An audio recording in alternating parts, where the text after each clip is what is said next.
Hi hello నమస్తే. ఇది మన యూట్యూబ్ ఛానల్. ముందుగా మీరు ఈ ఛానల్ని చూస్తున్నట్లయితే మన ఛానల్ని సబ్స్క్రైబ్ చేయండి. ఈ వీడియో అంతా చూసాక మీకు నచ్చినట్లయితే లైక్ చేయండి. నేను చెప్పేది శ్రద్ధగా వినండి. వీడియో మీద కాకుండా ఆడియో మీద ఫోకస్ చేయండి. జస్ట్ ఎకానమీ పంచవర్ష ప్రణాళికలు, ఆ కాలంలో చేపట్టిన పేదరిక నిర్మూలన కార్యక్రమాలు, గ్రామీణ అభివృద్ధి పథకాలు. ప్రణాళిక ప్రధాన లక్ష్యం సంతులిత ప్రాంతీయ అభివృద్ధి సాధించడం. ప్రణాళికలను మొదటిసారి ప్రారంభించిన దేశం రష్యా. స్వతంత్రం పొందిన తర్వాత మన దేశం రష్యా దేశాన్ని ఆదర్శంగా తీసుకుని ఆర్థిక ప్రణాళికలను అమలు చేసింది. భారతదేశానికి ప్రణాళికాబద్ధమైన ఆర్థిక వ్యవస్థ ఉండాలని తొలిసారిగా మోక్షగుండం విశ్వేశ్వరయ్య 1934లో ప్లానెట్ ఎకానమీ ఫర్ ఇండియా అనే గ్రంథంలో సూచించారు. ఇతను 10 సంవత్సరాలకు సరిపడా ప్రణాళికను రూపొందించాడు. ఈయనను భారతదేశ ప్రణాళిక పితామహుడు అంటారు. భారతదేశ ఆర్థిక అభివృద్ధికి ఒక ప్రణాళిక సంఘం అవసరమని మొదటిసారి చెప్పింది సుభాష్ చంద్రబోస్. జాతీయ ఆదాయాన్ని 3 రెట్లు, తలసరి ఆదాయాన్ని 2 రెట్లు పెంచే లక్ష్యంతో ముంబైకి చెందిన 8 మంది ప్రముఖ పారిశ్రామికవేత్తలు 15 సంవత్సరాలకు ఏర్పాటు చేసిన ప్రణాళిక బాంబే ప్రణాళిక. స్వతంత్రానికి పూర్వం భారత జాతీయ కాంగ్రెస్ జాతీయ ప్రణాళిక కమిటీని నెలకొల్పింది. దీనిని 1938లో జవహర్లాల్ నెహ్రూ అధ్యక్షతన నెలకొల్పారు. ఈయన తన నివేదికను 1948లో సమర్పిస్తూ ప్రణాళికల ప్రాధాన్యాన్ని తెలియజేశాడు. కుటీర పరిశ్రమల అభివృద్ధికి ప్రాధాన్యతనిస్తూ స్వయం సమృద్ధితో విస్తరించి వ్యవసాయ సమాజాన్ని అభివృద్ధి చేసే లక్ష్యంతో గాంధీ సిద్ధాంతాలతో శ్రీమన్ నారాయణ్ అగర్వాల్ ఎస్ఎన్ అగర్వాల్ 1944లో గాంధేయ ప్రణాళికను రూపొందించారు. ప్రజల ప్రణాళికలను 1945లో ఎంఎన్ రాయ్ రూపొందించారు. 10 సంవత్సరాల పాటు అమల్లో ఉండే ఈ ప్రణాళికలో వ్యవసాయ రంగ అభివృద్ధి, వినియోగ వస్తు పరిశ్రమల అభివృద్ధికి ప్రాధాన్యతనిచ్చారు. 1946లో ప్రణాళిక సలహా బోర్డును కేసీ నియోగి అధ్యక్షతన ఏర్పాటు చేశారు. ప్రణాళిక సంఘాన్ని ఒక కేంద్ర వ్యవస్థగా అభివర్ణించిన వారు కె సంతానం. ఆచార్య వినోబా భావే ఆశయాలకు అనుగుణంగా 1950లో జయప్రకాష్ నారాయణ్ రచించిన ప్రణాళిక సర్వోదయ ప్రణాళిక సంఘం. ప్రణాళిక సలహా సంఘం సిఫార్సు మేరకు భారత ప్రణాళిక సంఘం ప్లానింగ్ కమిషన్ను కేంద్ర మంత్రి మండలి తీర్మానం ప్రకారం 1950 మార్చి 15 ఏర్పాటు చేశారు. జిఎల్ 2006, ఎస్ఏ 2002లో ఈ బిట్ అడిగారు. ప్రణాళిక సంఘం రాజ్యాంగేతర శాసనేతర సంస్థ. ఇది కేవలం సలహా సంఘం మాత్రమే. ఆర్ఆర్సీ 2014లో అడిగారు. మన దేశంలో ప్రణాళిక పద్ధతికి ఎపెక్స్ బాడీగా పనిచేయు జాతీయ అభివృద్ధి మండలి 1952లో ఏర్పాటైంది. ఇది కూడా రాజ్యాంగేతర సంస్థే. జాతీయ లేదా రాష్ట్ర స్థాయి పంచవర్ష ప్రణాళికలను పార్లమెంట్ ఆమోదానికి వెళ్లే ముందు జాతీయ అభివృద్ధి మండలి ఆమోదం పొందాలి. ప్రణాళిక సంఘం ప్రధాన కేంద్రం న్యూఢిల్లీ. ప్రణాళిక సంఘానికి అధ్యక్షుడు, చైర్మన్ ప్రధానమంత్రి. ఆర్ఆర్సీ 2014లో అడిగారు. ప్రణాళిక సంఘ ఉపాధ్యక్షునికి కేంద్ర కేబినెట్ మంత్రి హోదా ఉంటుంది. ప్రణాళికలను తయారు చేసే బాధ్యతతో పాటు ప్రణాళిక సంఘం సాంకేతిక పరమైన, పాలనాపరమైన అంశాలను పర్యవేక్షించేది. ప్రణాళిక సంఘం ఉపాధ్యక్షుడు. ఇతడు ప్రణాళిక సంఘానికి వాస్తవ కార్యనిర్వాహక అధిపతిగా వ్యవహరిస్తాడు. కేబినెట్ సమావేశాలకు హాజరవుతాడు, కానీ ఓటు వేసే హక్కు ఉండదు. ప్రణాళిక సంఘంలో ఆర్థిక మంత్రి, రక్షణ మంత్రి, హోంమంత్రి, ప్రణాళిక శాఖ మంత్రులు పదవిరీత్యా సభ్యులు. ప్రణాళిక సంఘంలో కొంతమంది నిష్ణాతులైన ప్రముఖ వ్యక్తులు పూర్తి కాలపు సభ్యులుగా నియమిస్తారు. వీరికి సహాయ మంత్రి హోదా ఉంటుంది. ప్రణాళిక సంఘానికి ఒక ఐఏఎస్ అధికారిని మెంబర్ సెక్రటరీగా నియమిస్తారు. ప్రణాళిక సంఘంలో రాష్ట్రాలకు ప్రాతినిధ్యం లేదు. ప్రణాళిక సంఘం అధికార భవనం యోజనా భవన్, న్యూఢిల్లీ. విధులు: దేశానికి ఆర్థిక, సామాజిక ప్రణాళికలను రూపొందిస్తుంది. ప్రణాళిక సంఘం ప్రణాళికలను తయారు చేసి కేంద్ర కేబినెట్కు సమర్పిస్తుంది. ప్రణాళిక దశలను, వాటి పనితీరును సమీక్షించి తగిన మార్పులు చేర్పులు సూచిస్తుంది. ప్రణాళిక సంఘం తొలి అధ్యక్షుడు జవహర్లాల్ నెహ్రూ. ప్రణాళిక సంఘం మొదటి ఉపాధ్యక్షుడు గులాజీలాల్ నందా తాత్కాలికం. వీటి కృష్ణమాచారి శాశ్వతం.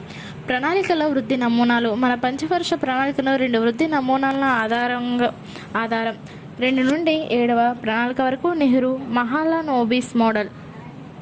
1956లో అమలుపరిచిన 2వ పంచవర్ష ప్రణాళిక భారీ పెట్టుబడుల వ్యూహం ఆధారంగా రూపొందించారు. ఆర్థిక అభివృద్ధికి అవసరమైన కీలక రంగాలు భారీ మూలధన పరిశ్రమలు అవస్థాపన పబ్లిక్ రంగ పెట్టుబడులతో జరగాలని, పబ్లిక్ రంగంతో ఈ రెండు రంగాలు అభివృద్ధి చెందితేనే ప్రైవేట్ రంగ పెట్టుబడులకు అనుకూల వాతావరణం ఏర్పడుతుందని భావించారు. 7వ పంచవర్ష ప్రణాళిక వరకు ఈ వృద్ధి నమూనా ఆధారంగా ప్రణాళికల రూపకల్పన జరిగింది. 8వ ప్రణాళిక తర్వాత రామ్ మోహన్ సింగ్ మోడల్ 1990లో ప్రపంచ ఆర్థిక వ్యవస్థలు సామ్యవాదం నుండి స్వేచ్ఛ మార్కెట్లకు ప్రాతినిధ్యాన్నిచ్చాయి. మన దేశ ఆర్థిక పరిస్థితులు క్లిష్టంగా ఉండడంతో 1991లో సరళీకృత విధానాలను అమలు పరిచారు. 1992-97 సంవత్సరాలకు రూపొందించిన 8వ పంచవర్ష ప్రణాళిక పబ్లిక్ రంగ పాత్రను తగ్గిస్తూ ప్రైవేట్ రంగ ప్రాముఖ్యతను పెంచింది.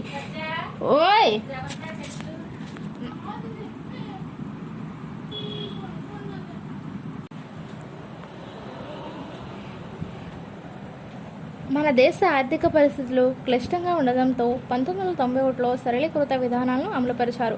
1992-97 సంవత్సరాలకు రూపొందించిన 8వ పంచవర్ష ప్రణాళిక పబ్లిక్ రంగ పాత్రను తగ్గిస్తూ ప్రైవేట్ రంగం ప్రాముఖ్యతను పెంచింది.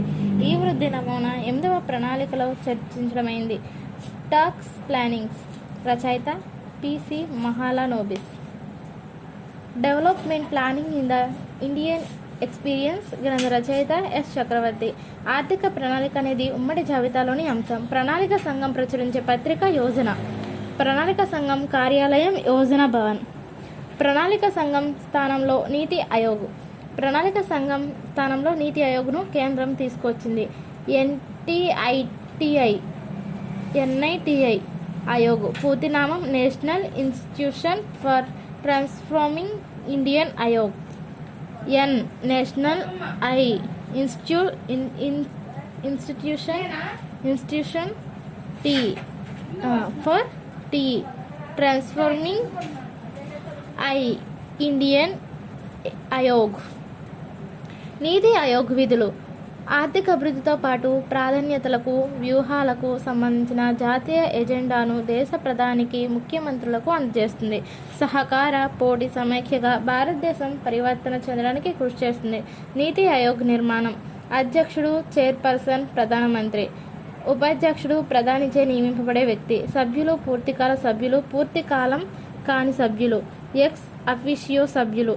నీతి ఆయోగ్ పాలనా మండలిలో సభ్యులుగా వ్యవహరించేది. అన్ని రాష్ట్రాల ముఖ్యమంత్రులు, గవర్నర్లు, కేంద్ర పాలిత ప్రాంతాల లెఫ్టినెంట్ గవర్నర్లు, ముఖ్య కార్యనిర్వహణాధికారులు ప్రధాని ద్వారా నిర్దిష్ట కాల వ్యవధి కోసం నియమింపబడతారు. నీతి ఆయోగ్ తొలి అధ్యక్షుడు నరేంద్ర మోడీ, తొలి ఉపాధ్యక్షుడు అరవింద్ పనగరియా, తొలి సిఇఓ సింధుశ్రీ కుల్లర్. నీతి ఆయోగ్ తొలి పాలక మండలి సమావేశం 2015 ఫిబ్రవరి 8న న్యూఢిల్లీలో జరిగింది.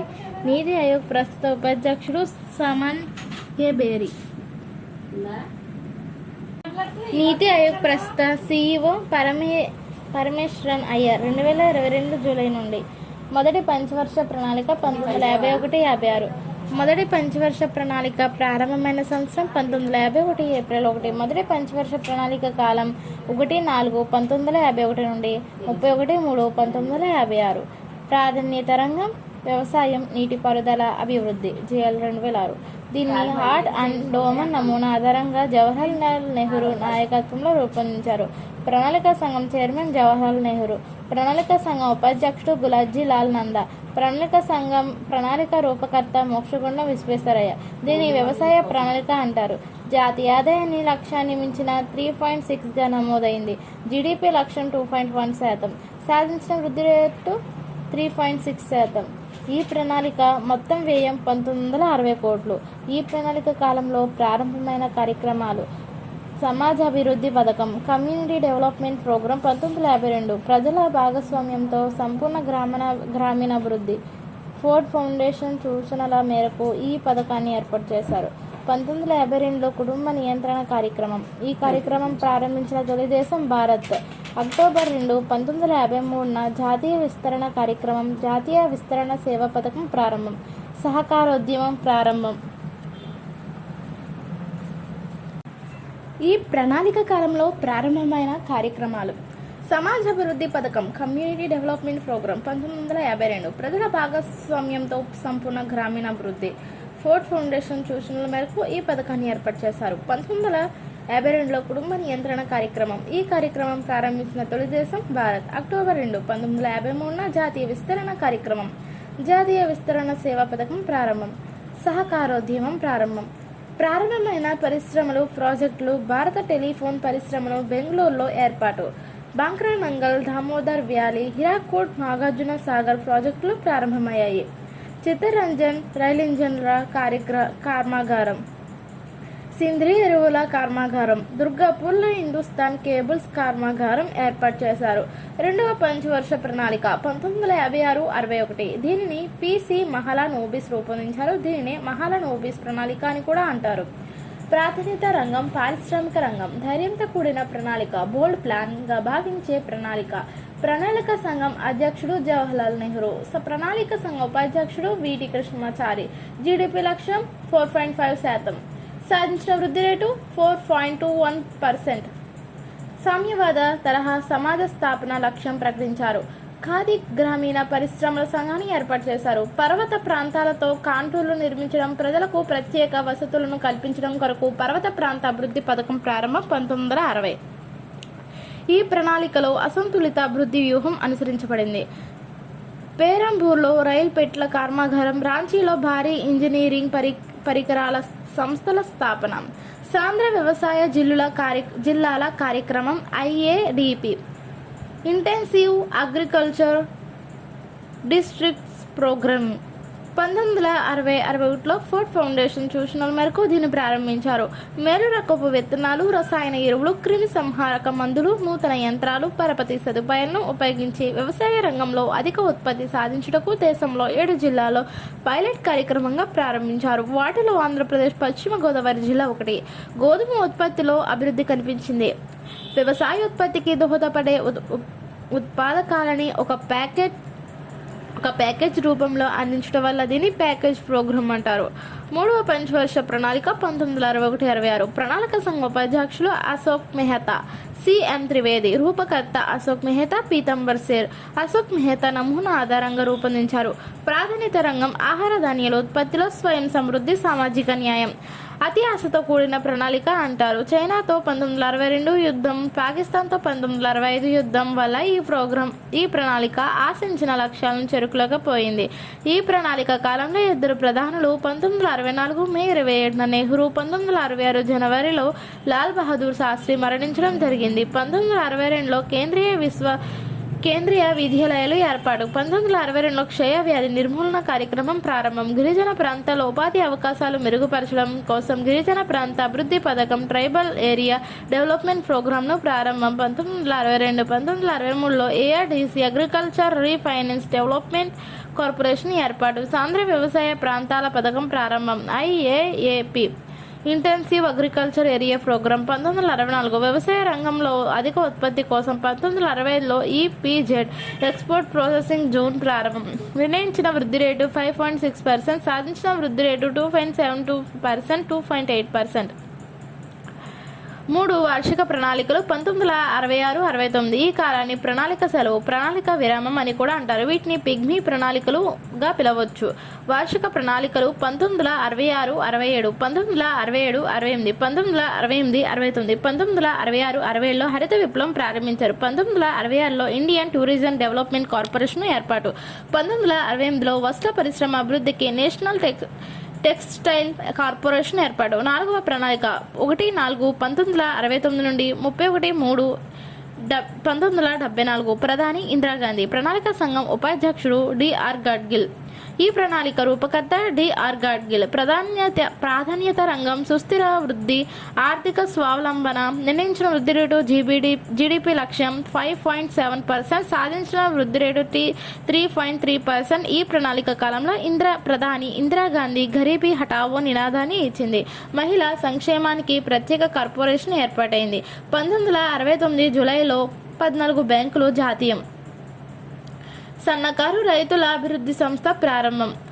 1969-70 లక్ష్యం చిన్న సన్నకారు రైతుల ప్రయోజనాలను కాపాడడం. 1970లో శ్వేత విప్లవం. 1970లో హౌసింగ్ అర్బన్ డెవలప్మెంట్ కార్పొరేషన్ ఏర్పాటు. 1971లో ఇండియా పాకిస్తాన్ యుద్ధం, బంగ్లాదేశ్ విమోచన మరియు శరణార్థుల సమస్య, కాంతి సిక్కుల భారం లాంటి సమస్యలను ఎదుర్కొన్న ప్రణాళిక.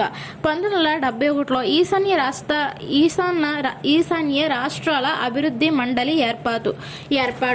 1972లో నేషనల్ డైరీ డెవలప్మెంట్ బోర్డు ఏర్పాటు. సత్వర గ్రామీణ త్రాగునీటి పథకం ప్రారంభం. 1972-73 గ్రామాల్లో మంచినీరు అందించడమే లక్ష్యం.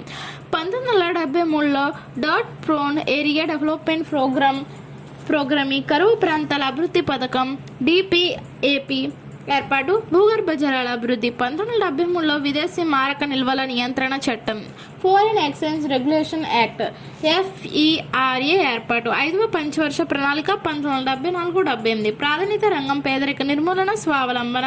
ప్రధాని ఇందిరాగాంధీ. ప్రణాళిక సంఘం ఉపాధ్యక్షుడు PN-ఎక్సర్. ఈ ప్రణాళిక రూపకర్త నమూనా DP దర్. హౌసింగ్ డెవలప్మెంట్ ఫైనాన్షియల్ కార్పొరేషన్ ఏర్పాటు చేశారు. ఈ ప్రణాళికలో అత్యధికంగా నిధులు పారిశ్రామిక రంగానికి కేటాయించడం జరిగింది. 1974లో కనీస అవసరాల కార్యక్రమం ప్రారంభం. 1974లో ఉపాంత రైతులు వ్యవసాయ కార్మికుల అభివృద్ధి ఏజెన్సీ MAFAL. 1974లో చిన్న సన్నకారు రైతుల అభివృద్ధి సంస్థ small farmer development agency SFDA ప్రారంభం. సాంకేతిక మరియు ఆర్థిక సాయం అందించడం. 1975లో 5 ప్రాంతీయ గ్రామీణ బ్యాంకులను స్థాపించడం జరిగింది. 1975లో పేదరిక నిర్మూలన కొరకు 20 సూత్రాల పథకం ప్రారంభం. 1974-75లో కమాండ్ ఏరియా డెవలప్మెంట్ ప్రోగ్రాం నీటిపారుదల వినియోగం కోసం దీన్ని 2004 ఏప్రిల్ 1న పునర్వ్యవస్థీకరించి ఆయనకట్టు ప్రాంత అభివృద్ధి మరియు నీటి నిర్వహణ కార్యక్రమంగా పేరు మార్చడమైనది. 1975 అక్టోబర్ 2న సమీకృత బాలల అభివృద్ధి పథకం ICDS ప్రారంభం. 1976లో జాతీయ జనాభా విధానం రూపొందించారు. ఖాదీ గ్రామీణ పరిశ్రమల పథకం ప్రారంభం. 1976 లక్ష్యం అమ్మకానికి వీలైన వస్తువుల ఉత్పత్తి. 1977లో ఎడారి ప్రాంతాల అభివృద్ధి పథకం ప్రారంభం. లక్ష్యం ఎడారుల విస్తరణ నియంత్రణ, పర్యావరణం సమతుల్యం కాపాడుట. గ్రామీణ పేదలకు పని లేని సమయాల్లో పని కల్పించడానికి 1977లో పని ఆహార పథకం ప్రవేశపెట్టారు. అదనపు ఉపాధిని కల్పించడానికి ఈ పథకాన్ని 1980లో గ్రామీణ ఉద్యోగిత పథకం NREP నేషనల్ రూరల్ ఎంప్లాయ్మెంట్ ప్రోగ్రామ్గా మార్చారు. పేదలలోని నిరుపేదలను అభివృద్ధి చేయడానికి 1978లో అంత్యోదయ పథకాన్ని ప్రారంభించారు. 1970లో అధికారంలోకి వచ్చిన జనతా ప్రభుత్వం 1978లో ఒక ఏడాది ముందుగానే ఈ ప్రణాళిక ముగిసింది. నియంత్రణ ప్రణాళికలు 1978-80 నిరంతర ప్రణాళికలు 1978-80 నిరంతర ప్రణాళికల రూపకర్త స్వీడన్కు చెందిన గున్నార్ మిద్దర్. ఇతడు రచించిన గ్రంథం ఏషియన్ డ్రామా. నిరంతర ప్రణాళికలను మొదట అమలు చేసిన దేశం నెదర్లాండ్. నిరంతర ప్రణాళికలు విజయవంతమైన దేశం జపాన్. భారతదేశంలో నిరంతర ప్రణాళికల భావనను తయారు చేసిన వారు ప్రొఫెసర్ లక్డావాలా. ప్రణాళిక సంఘం ఉపాధ్యక్షుడు లక్డావాలా. ప్రతి జిల్లాలో ఒక పారిశ్రామిక కేంద్రం ఏర్పాటు చేసిన ప్రణాళిక. నిరంతర ప్రణాళిక ప్రాధాన్యతనిచ్చిన అంశాలు గ్రామీణ అభివృద్ధి, ఉపాధి కల్పన. 1978 ఏప్రిల్ 1న నిరంతర ప్రణాళికను జనతా ప్రభుత్వం ప్రవేశపెట్టింది. కానీ 1980లో ఇందిరాగాంధీ ప్రభుత్వం వీటిని రద్దు చేసింది. స్వతంత్రానంతరం తొలి నెగిటివ్ వృద్ధి రేటు నమోదైంది. 1980 సమగ్ర గ్రామీణాభివృద్ధి పథకం IRDP గ్రామీణ ప్రాంత ప్రజలకు ఆస్తులను సమకూర్చి వాటి ద్వారా ఇతర రంగాల్లో స్వయం ఉపాధి ఏర్పరచుకునే వారిని ప్రోత్సహించడానికి ఇంతకుముందు అమలు చేసిన కార్యక్రమాలన్నింటినీ సంఘటితపరిచి 1978-79లో సమగ్ర గ్రామీణాభివృద్ధి పథకాన్ని ప్రారంభించారు. ఈ పథకాన్ని 1978-79లో ముందుగా 2300 బ్యాంకు బ్లాకులలో ప్రారంభించి 1980 అక్టోబర్ నాటికి దేశంలోని అన్ని బ్లాకులలో అమలు చేశారు. TRYSEM TRYSEM training for rural, Y youth, for S self employment. ఈ పథకాన్ని గ్రామీణ ప్రాంతాల్లో ఉన్న నిరుద్యోగ యువత కోసం 1979 ఆగస్టు 15 ప్రారంభించారు. ఈ పథకాన్ని 1999లో స్వర్ణ జయంతి గ్రామ స్వరోజ్గార్ యోజన SJSYలో విలీనం చేశారు. 6వ పంచవర్ష ప్రణాళిక 1980-85. ఈ ప్రణాళిక రూపకర్త నమూనా DT లక్టావాలా, ప్రణాళిక సంఘం deputy chairman SD Tiwari 1980-81. SB Chavan. ప్రాధాన్యత నిరుద్యోగం, పేదరిక నిర్మూలన, ఉపాధి కల్పన.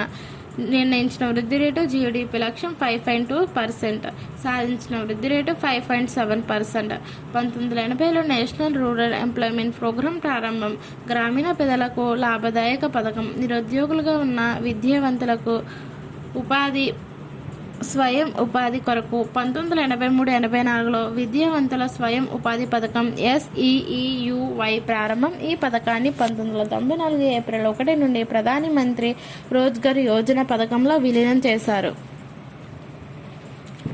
నిరుద్యోగం తగ్గించడం కోసం 1983లో గ్రామోదయ పథకం ప్రారంభం. జాతీయ గ్రామీణ ఉద్యోగిత పథకం NREP పేదవారికి, ముఖ్యంగా భూమి లేని వారికి పనులు దొరకని కాలంలో ఉపాధి కల్పించడానికి 1980 అక్టోబర్ 2వ జనరేషనల్ రూరల్ ఎంప్లాయ్మెంట్ ప్రోగ్రాం NREPని ప్రారంభించారు. పనికి ఆహార పథకాన్ని NREPగా మార్చారు. ప్రస్తుతం కేంద్రం మరియు రాష్ట్రం 50:50గా నిధులు సమకూరుస్తున్నాయి. భూమి లేని గ్రామీణ ప్రజల ఉపాధి భద్రతా పథకం rural landless employment guarantee programme RLEGP rural landless employment guarantee programme. 15 August 1983 గ్రామీణ ప్రాంత పేద ప్రజలకు ఉద్యోగ అవకాశాలను కల్పించడానికి ఈ పథకం ప్రవేశపెట్టారు. ప్రతి వ్యవసాయ శ్రామిక లేదా భూమి లేని శ్రామికునికి 100 రోజుల పాటు పని కల్పించడమే ఈ పథకం ఉద్దేశం. Thank you.